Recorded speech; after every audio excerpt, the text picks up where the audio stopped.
Diomande snubs Liverpool, then PSG for Mourinho's Madrid. Meanwhile, Arsenal are going all out for Vini Jr. Italy hire Pirlo, or did they? Meanwhile, Klopp starts his Germany tenure by threatening to quit, and this Champions League club is banning headers at youth level. This is DMAC Daily. Man, I take less than a week off and the football world goes into overdrive. My GOAT, Garnacho, has left Chelsea. As you can tell, I'm clearly devastated. Italy, who were linked with the likes of Guardiola and Ancelotti, ended up with Pirlo. The greatest keeper to ever do it, Vozinha, gets his big career move at 40. Oh, and Fabrizio Romano is beefing with his German equivalent, Florian Plettenberg.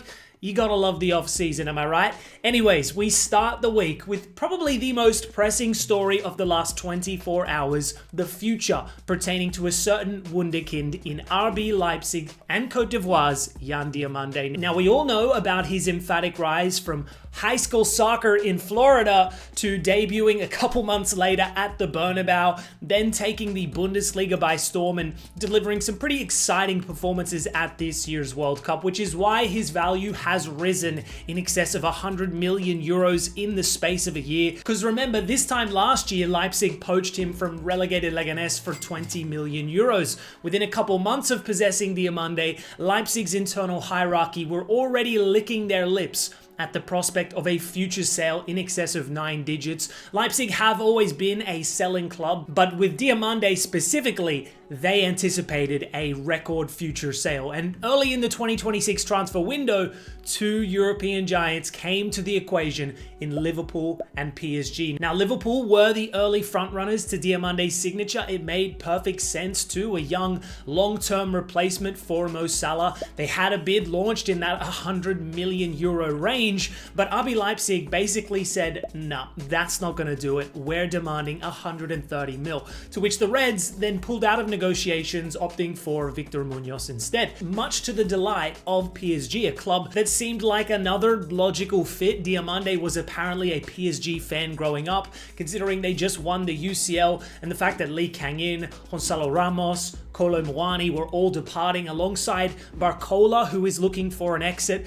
Diomande's arrival made sense. However, this expected deal kind of stagnated. Leipzig were holding firm on their 130 mil price tag, which may have seemed crazy, but considering the fees of Anderson and Rodgers in recent weeks, they also wanted a mammoth payday. I was expecting him to then stick around at Leipzig, as PSG confirmed they'd withdrawn from the race, citing, quote, transfer fee and salary demands were completely disproportionate and distortive, and PSG will not break its principles of rational financial management and squad balance. Side note, that quote is objectively hilarious to me. We got a state-run club that spent 2.5 billion euros in 15 years talking about rational spending. So yeah, au revoir PSG.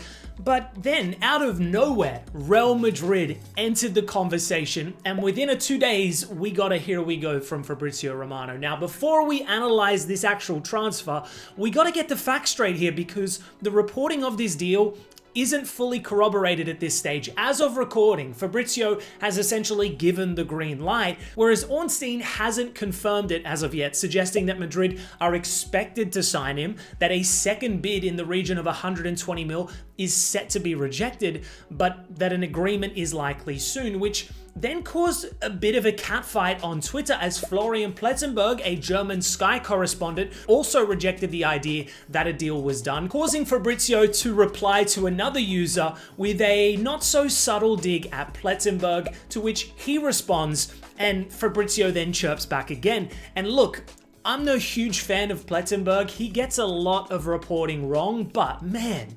Fabrizio is a nasty guy. I mean, he accused a journalist of manufacturing a story that was never actually reported on, by the way, before admitting that he's now crossing the line and threatening to leak DMs. This is why I frequently criticize Fabrizio. He's got a real vindictive character behind him, but drama aside, that's where we're at right now. I'm going to side with everyone's fave, Ornstein, for now, in that it's not 100% done, but damn near close, and that Diomande is almost certainly headed back to where his pro career officially began, at the Bernabeu. Crazy to think that one full season of top flight football later, and he's off for 120 to 130 mil. If it is the latter figure, that'll be Madrid's all-time record fee, eclipsing Bellingham's 127 million euro package. So obviously the money is absurd, but I actually still think this is a good transfer if it does come off. I know a lot of people have their doubts about Diamande's credentials, that he's perhaps overrated,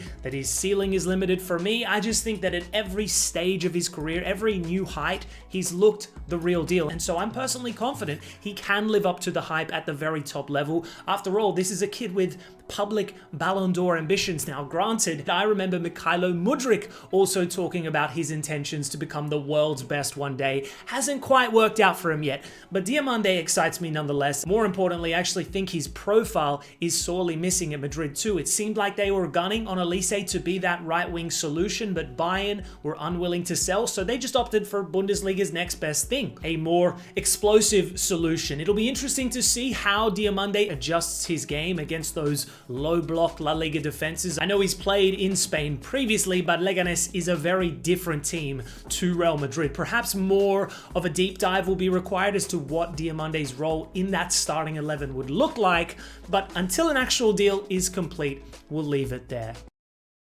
Staying on the topic of Real Madrid though, and Vini Jr. to Arsenal. Wow, that's a headline right there. I mean, at face value, it seems almost out of this world that Arsenal could lure one of Madrid's biggest stars coming into their prime off the back of an impressive World Cup campaign. It doesn't usually work that way. Historically, it's always been the exact opposite. But due to the complex circumstances surrounding Vini Jr. in regards to his contract situation, in regards to the player power dynamics within Madrid, and also the Mourinho factor too, I actually don't think this is a far-fetched pursuit. Now, don't get me wrong, it seems rather unlikely, and the initial bombshell reporting from Ornstein was that Arsenal are exploring a move for Vini Jr. If you search Ornstein's Twitter history with the word exploring, you'll find a lot of transfers that didn't end up happening, but simultaneously, he doesn't report on these things unless there's legitimate interest. Now, before we view this through the Arsenal lens, we gotta look at this from Madrid's perspective, because here are the facts. Vini Jr.'s current deal expires in June 2027, so he's now entered the final year of his contract. Now, renewal talks have been ongoing for well over a year at this point. Both parties have appeared to be actually keen on extending the contract. The problem is financially motivated. Vini's camp wants to be paid at or very close to the level of the club's highest earner in Kylian Mbappe, in the region of 30 million euros per season. The Brazilians' camp feels as though they've earned this kind of contract, winning multiple UCL titles and being a key player for years. There are reports of a potential compromise from Madrid offering 20 mil guaranteed with 10 mil extra in bonuses, but so far nothing's been agreed. The concern Madrid have here is that if they do reward Vini Jr. with a bumper contract, then Jude Bellingham might start demanding the same treatment. It's a big financial gamble, especially considering that on the pitch post Mbappe's arrival, it's yet to come together. If Madrid were to let one player depart, it'd probably be the Brazilian, because Mbappe's only been at Madrid for 2 years. Now, Vini Jr. hasn't ever spoken out about leaving the club, and he has communicated at length about his desire to stay, but he's not the man in charge here. I also wonder if Mourinho's arrival has possibly changed the dynamic, because let's not forget, back in February, Vini Jr. accused a Benfica player of racial abuse, to which Mourinho, the then Benfica manager at the time, basically blamed Vini Jr. for the entire saga. Now, I'd imagine Mourinho wouldn't want to lose Vini Jr. now that he's back at the Madrid helm, but things like that, alongside the contractual implications, it could open the door for a possible exit. Adding to that, Arsenal, after years of attempting to establish themselves as the dominant force in English football, have finally done it. They won the Premier League. So to sign Vini Jr.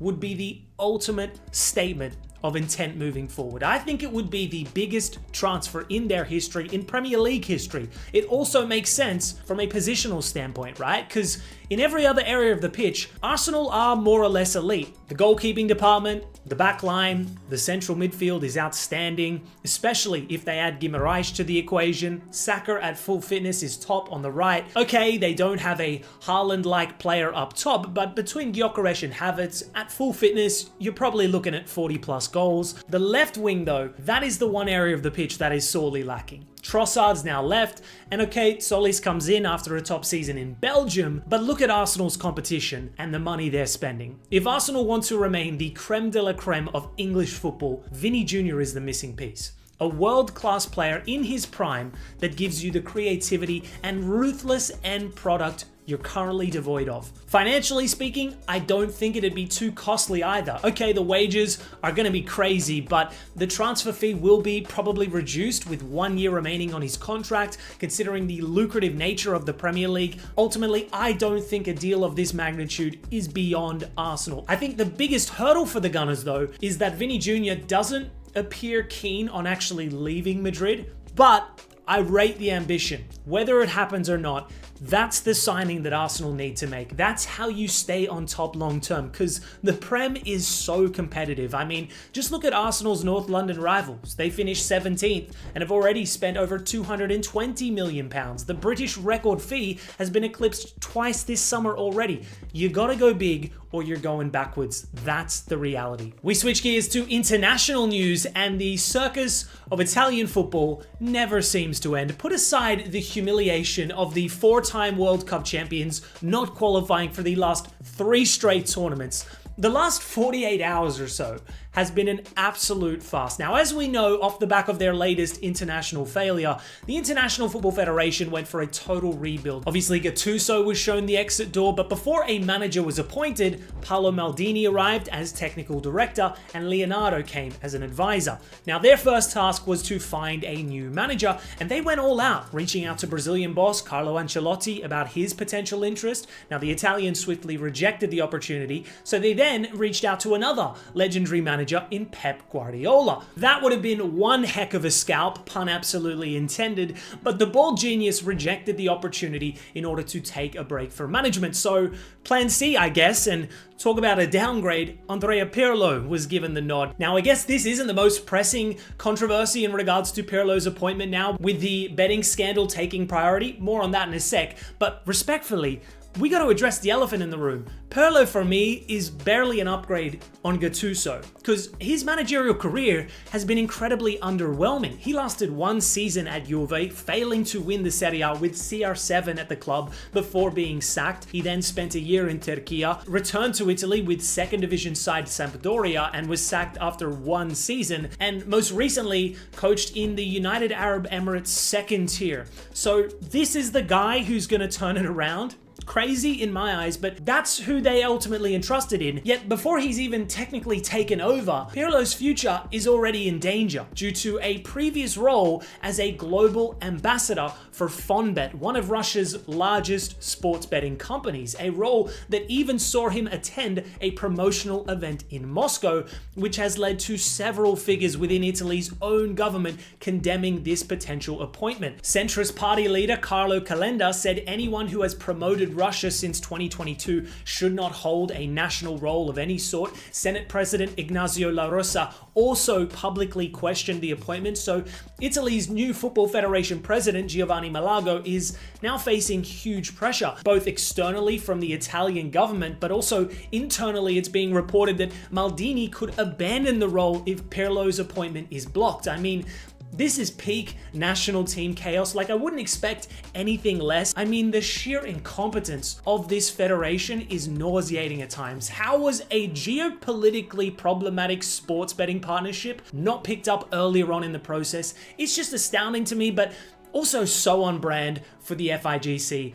Speaking of newly appointed managers, and Jurgen Klopp is back in the managerial hot seat, this time taking over Julian Nagelsmann as the manager of Germany's national team, signing a €7 million a year deal till 2030. So we'll almost certainly get to see the iconic manager at the 2028 Euros and 2030 World Cup tournaments. It's a move that will excite German fans, no doubt, having seen the national team go backwards from Euro 2024 to this summer's World Cup. So change was needed. But with Klopp stepping in, he's since made it clear, hey, let me cook or I'm out of here. In his first press conference as manager, he literally threatened to walk out of the job saying, quote, "The day you don't want me anymore, you say so and I'm gone. Without severance pay. If you say tomorrow that he's rubbish, I'm gone."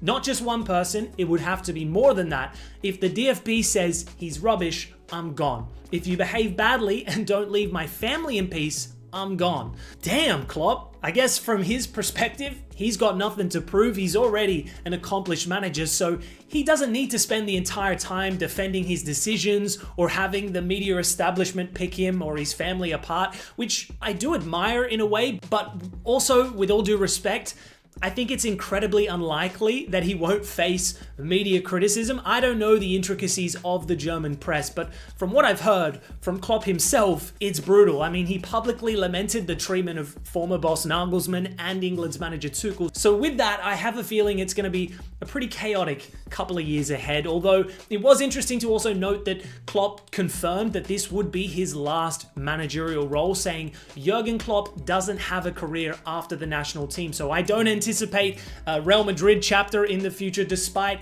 the frequent links. And to close out today's episode, and Serie A side Como have announced one of the boldest youth development changes we've seen in years, introducing strict limits on heading the ball in an effort to better protect children's long-term brain health. Players under the age of 10 will now not head the ball at all in either training or matches, with even throw-ins and corners modified to keep the ball on the ground. Heading is then introduced gradually across the next few age groups using lighter rubber balls and strict limits on repetitions before becoming a carefully managed part of normal football development. Now, on the surface, this might sound like football becoming overly cautious, but the reality is that the scientific evidence surrounding repeated head impacts is becoming increasingly difficult to ignore. Multiple long-term studies have linked professional footballers to significantly higher rates of dementia and neurodegenerative disease, while recent research has also identified the unique pressure waves generated when a football strikes the head. Former players such as Rafael Varane have become increasingly vocal after experiencing the consequences themselves, and his involvement in shaping Como's new policy gives the initiative considerable credibility. Now, this isn't about trying to ban heading from the game or anything like that. It's just about delaying and better managing when children are exposed to it. Their argument is that young players should first develop technical ability, ball control, and tactical ideas before repeatedly heading a football while their brains are still developing. It's worth noting that this isn't an isolated move either. The United States has restricted heading at youth level since 2015, while the English FA is gradually phasing heading out of matches for children under 12. Como have simply become the first Champions League level club to fully embrace those principles inside a pro academy. Anyways, guys, that's all for today's DMAC Daily. I'm excited to be back. We got a big transfer window in store, so thanks for watching as always, and I'll see you next time.